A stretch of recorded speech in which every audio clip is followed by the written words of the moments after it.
Hi friend, ಎಲ್ಲರೂ ಹೇಗಿದ್ದೀರಾ? I hope ಎಲ್ಲರೂ ಚೆನ್ನಾಗಿದ್ದೀರಾ ಅನ್ಕೋತಾ ಇದ್ದೀನಿ. ಇವತ್ತು ನಾನು ಹೆಸರುಬೇಳೆ ಪಾಯಸ ಮಾಡ್ತಿರೋದು. ಸೊ ಬನ್ನಿ ಯಾವ ಥರ ಮಾಡ್ತೀನಿ ಅಂತ ತೋರಿಸ್ತೀನಿ.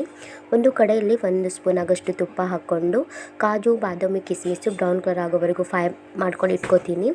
ಅದೇ ಕಡೆಯಲ್ಲಿ 1 ಬಟ್ಟಲಾಗಷ್ಟು ಹೆಸರುಬೇಳೆ ಹಾಕ್ಕೊಂಡು ಅದು ಕೂಡ ಬ್ರೌನ್ ಕಲರ್ ಆಗೋವರೆಗೂ ಫ್ರೈ ಮಾಡಿಕೊಂಡು ಒಂದು ಕುಕ್ಕರಲ್ಲಿ ಎರಡು ಗ್ಲಾಸ್ ಆಗೋಷ್ಟು ನೀರು ಹಾಕ್ಕೊಂಡು 2 ಸೀಟಿ ಆಗೋವರೆಗೂ ಕುದಿಸ್ಕೊಳ್ತೀನಿ. ಸೊ ಕುದಿಸಿದ ನಂತರ ಅದಕ್ಕೆ ಸ್ವಲ್ಪ ನೀರು ಹಾಕ್ಕೊಂಡು ಸ್ವಲ್ಪನೇ ಸ್ಮ್ಯಾಶ್ ಮಾಡಿಕೊಂಡು ಕಾಡೆಯಲ್ಲಿ ಆ್ಯಡ್ ಮಾಡಿಕೊಂಡು ಮತ್ತೆ 5 ನಿಮಿಷ ಚೆನ್ನಾಗಿ ಕುದಿಸ್ಕೋತೀನಿ. ಕುದಿಸಿದ ನಂತರ 1 ಬಟ್ಟಲಾಗಷ್ಟು ಬೆಲ್ಲ ಹಾಕ್ಕೊಂಡು ಮತ್ತೆ 2 ನಿಮಿಷ ಕುದಿಸ್ಕೊಂಡು ಅದಕ್ಕೆ ನಾನು ಏನು ಫ್ರೈ ಮಾಡ್ಕೊಂಡಿನಲ್ವ ಕಾಜು, ಬಾದಾಮಿ, ಕಿಸ್ಮಿಸ್ಸು, ಸೊ ಅದರೆಲ್ಲ ಹಾಕ್ಕೊಂಡು ಮತ್ತೆ 2 ನಿಮಿಷ ಕುದಿಸ್ಕೋತೀನಿ. ಸೊ ತುಂಬಾ ಸಿಂಪಲ್ ಆಗಿದ್ದು. ಸೊ ನೀವು ಕೂಡ ಒಂದ್ಸಲ ಟ್ರೈ ಮಾಡಿ. ಸೊ ಇಷ್ಟ ಆದಲ್ಲಿ ನನ್ನ ವಿಡಿಯೋನ ಲೈಕ್ ಮಾಡಿ. ಮತ್ತೆ ಸಿಗ್ತೀನಿ ನೆಕ್ಸ್ಟ್ ವ್ಲಾಗಲ್ಲಿ. ಅಲ್ಲಿವರೆಗೂ ಬಾಯ್.